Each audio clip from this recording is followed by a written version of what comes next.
Hi, welcome to the UWorld FNP QBank live review session. My name's LaQuisha. I've been a family nurse practitioner for over 4 years, primarily in primary care practice, but I'm also a content developer here on the medical team at UWorld.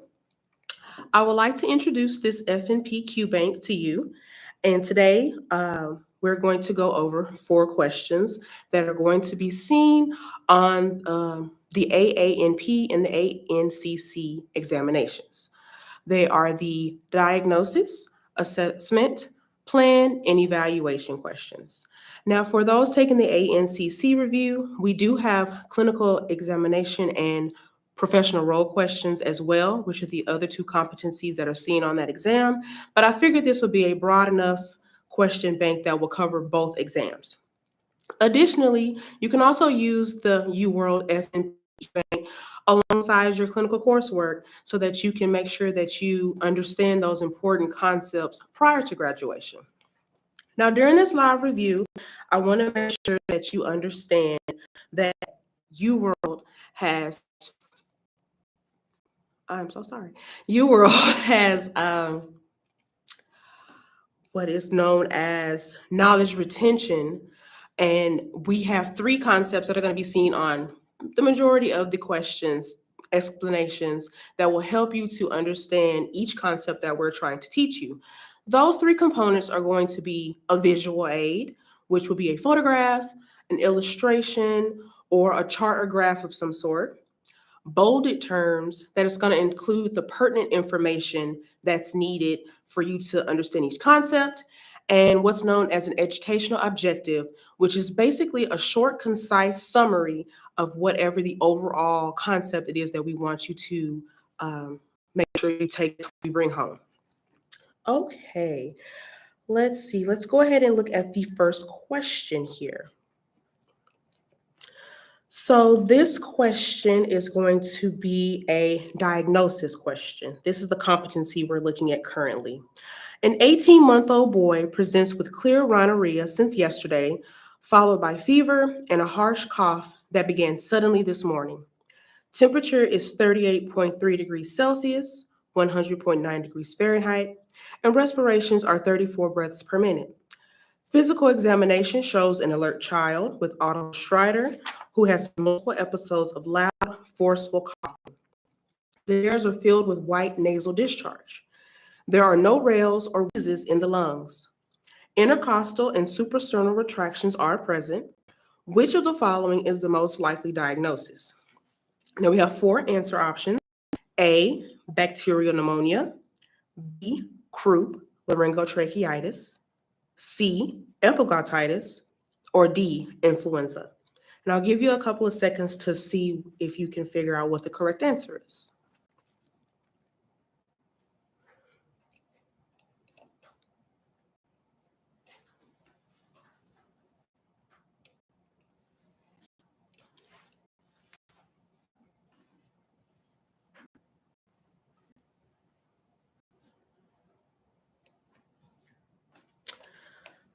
Okay, for this question, the answer is B, croup, laryngotracheitis. Now let's go through this question and break down the stem to see what the important things that we should pull from it. So for this question, we have the patient is an 18-month-old boy. For croup, moving over to the explanation, we see that for epidemiology, typically the age group is going to be 6 months to 3 years of age. Next part of the exam, or next part of the STEM that we should pay attention to is he's alert and he has audible stridor with multiple episodes of loud, forceful coughing. Now, this will be known as a barky cough, which is the key word. According to the clinical features, inspiratory stridor and barking cough are 2 of the main features that you're going to see with patients that have croup. Now, let's go through the wrong answers and see why they are wrong.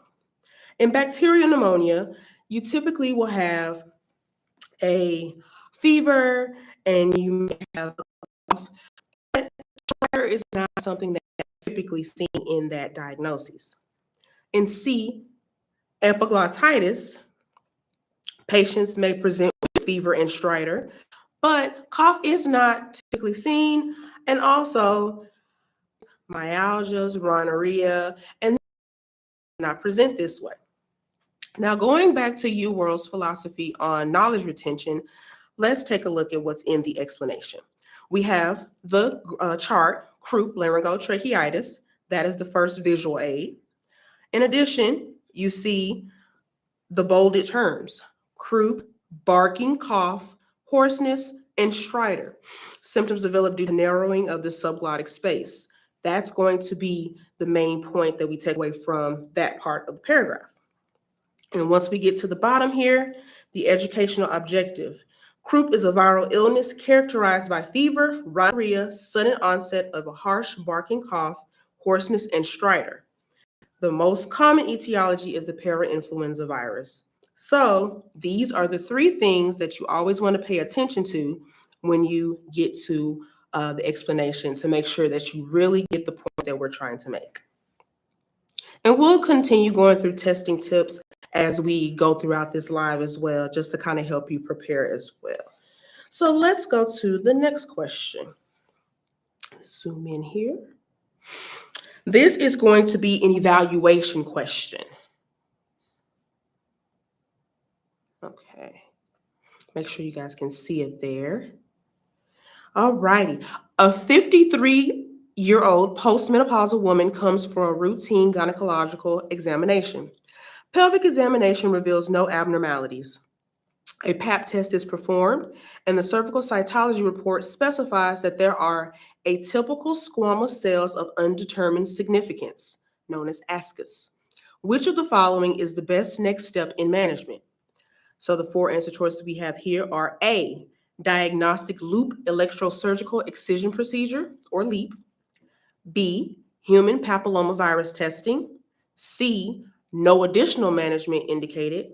Or D, repeat cervical cytology in 3 years. Let's give you a couple seconds to go through and see if you can come up with the correct answer.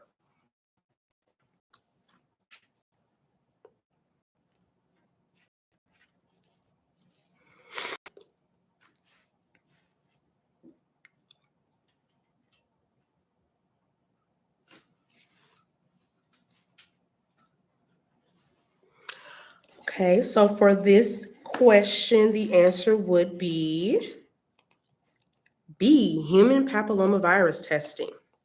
Let's go through the STEM like we did on the last question. We have a 53-year-old woman. She's postmenopausal. For this question, since it is an evaluation question, it is a screening question, it is a guideline question. So in following the screening guidelines, we have this lovely visual aid. For ASCUS, the atypical squamous cells of undetermined significance, it can be seen typically as, it can be known as normal dysvariation. But what makes a difference in the absence of the papillomavirus? If the patient was HPV negative, you could just follow the same screening guidelines and repeat testing in 3 years. But because she was HPV, if she is HPV positive, we would have to go on and do further investigation, which would be a colposcopy. So looking at the bolded images, bolded in our explanation, we have ASCUS is a common abnormal pap test result. Also, we want to make sure that it is not leading towards cervical cancer or CIN, cervical intraepithelial neoplasia. That's why we have to get the HPV testing to determine which way we're going to go in the screening guidelines. Of course, if a patient is positive for HPV testing, they would be at increased risk for cervical cancer or malignancy, which is why colposcopy would be the correct route to follow after that, which is all indicated in the bolded terms that are in the explanation. And then the educational objective, which is our testing to determine the risk of cervical intraepithelial neoplasia or cervical cancer. A negative HPV test indicates no increased risk for malignancy. So let's move on to our next question. Okay,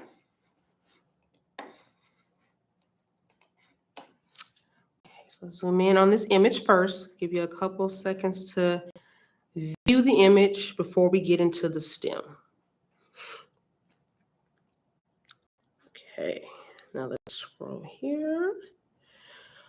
We have a 20-year-old man is evaluated for a rash.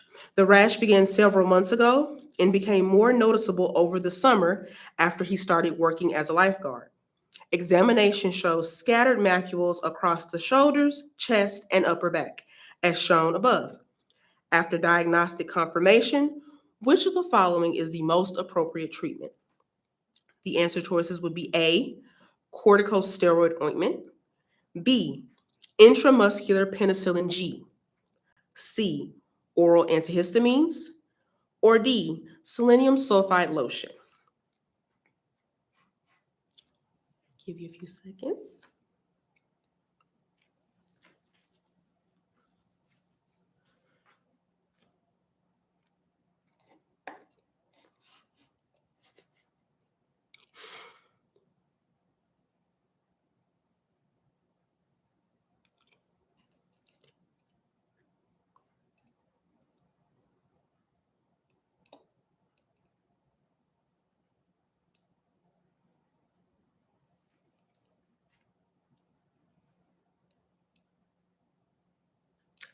For this question, the answer would be D, selenium sulfide lotion. So this is a plan competency question. So in actuality, this question is actually asking you two things. First, can you recognize what this image is showing you and know the correct diagnosis? But the main part of this question is, do you know how to treat the diagnosis? So for this, the answer is, the question is asking, do you know how to treat tinea versicolor, which is what this patient is presenting with? Now we have actually two images, the actual photograph and then the chart that kind of gives you an overview of what you should expect with tinea versicolor. This patient has a macular rash consistent with tinea versicolor, and it is, for him, hyperpigmented, but it could also be hypopigmented or salmon colored. It is typically going to be seen in the upper trunk, and it's going to be worse in the summer months. Now, looking back at the stem, he noticed the rash after he began working as a lifeguard. Now, why is that important in the stem? Two things. One, he's often wet, moist, and that makes it a perfect environment for this type of fungal infection to thrive. And two, he's often in the sun a lot, so he's going to tan, which is going to make that rash even more prominent, which is probably why he came in to be seen. So going back to our explanation, let's discuss why the other choices are incorrect. So topical corticosteroids are used for a lot of conditions, psoriasis, vitiligo, sometimes even in dermatitis. But because this is a fungal infection, it can actually make it worse. And that the steroids typically will decrease your skin's defenses, and it will just allow that fungal infection to thrive. So you never want to put a steroid on a fungal infection. Choice B, penicillin G is the drug of choice for if you have syphilis, and which can also present as a macular rash, but it's going to be more generalized. It's going to be all over the body, including the palms of your hand and the soles of your feet. So since this rash is kind of just right on the chest, that's not the correct answer. And then C, oral antihistamines are used for urticaria, which is kind of itching, kind of presents quickly over time, but it's going to be well circumscribed, erythematous plaques, and it's going to be very itchy with maybe wheals or hives, something that's going to let you know it's like an allergic reaction. And typically those lesions resolve within a day or so, 24 hours or so. So since his is kind of getting worse over time, it's tanning, it's not going away, that would not be a correct answer. Whenever we're looking, and a test tip would be whenever we're looking at a question, if it does not say it in the stem, do not introduce it into the stem. Take it at face value. What you see is all you need to know. So for the educational objective, tinea versicolor is a superficial fungal skin infection characterized by hypopigmented, or salmon-colored macules on the upper trunk of the extremities. It's often worse during the summer months. The diagnosis can be confirmed with a potassium hydroxide preparation of skin scrapings, and treatment includes topical selenium sulfite or ketoconazole. That is our takeaway for this question. Now we have one more question. Let's take a look at that now. Okay, so since we've been through everything else, all that is left now is our assessment question. A 31-year-old woman presents to discuss contraception options. The patient recently used an emergency contraceptive a week ago.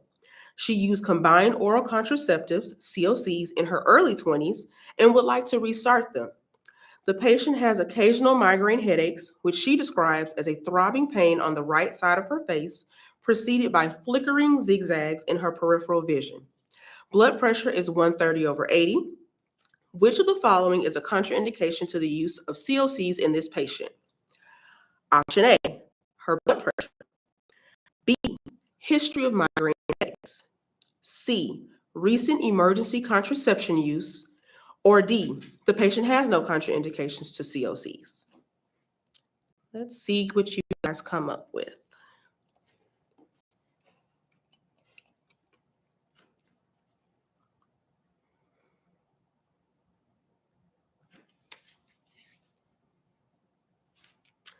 Okay, so for this one, the answer would be B, history of migraine headaches.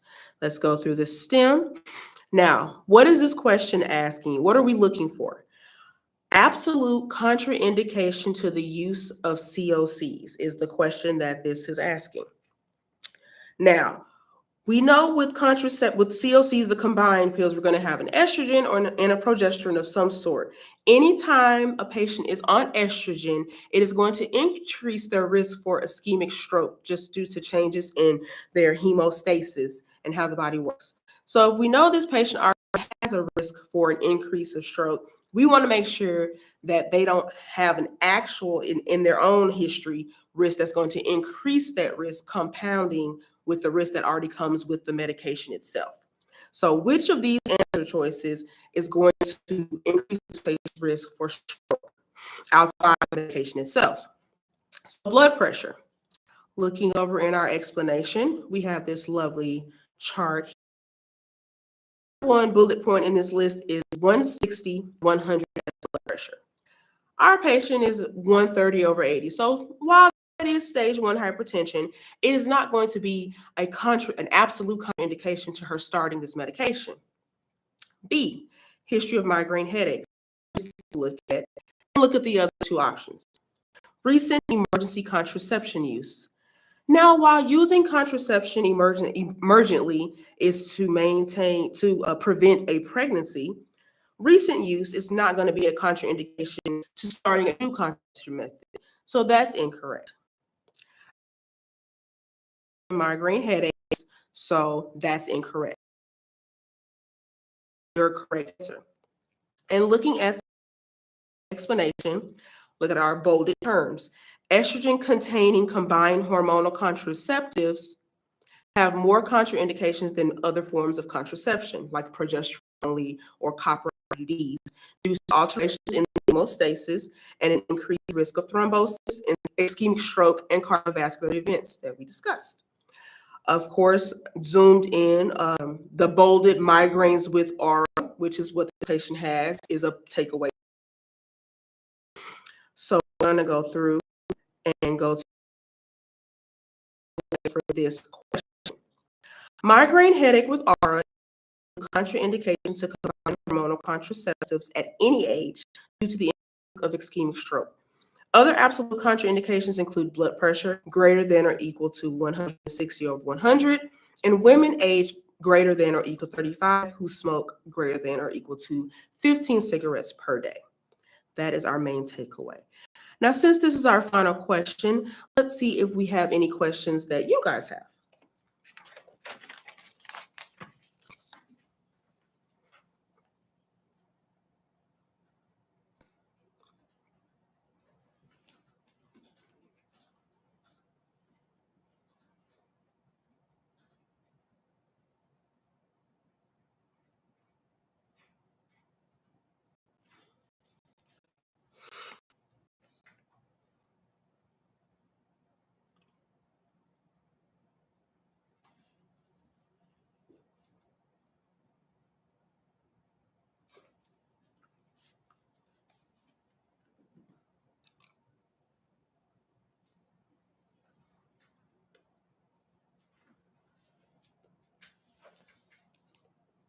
Okay, so since we don't have any questions, we will be sure to make sure we pay attention to the comments in case you think of any questions later.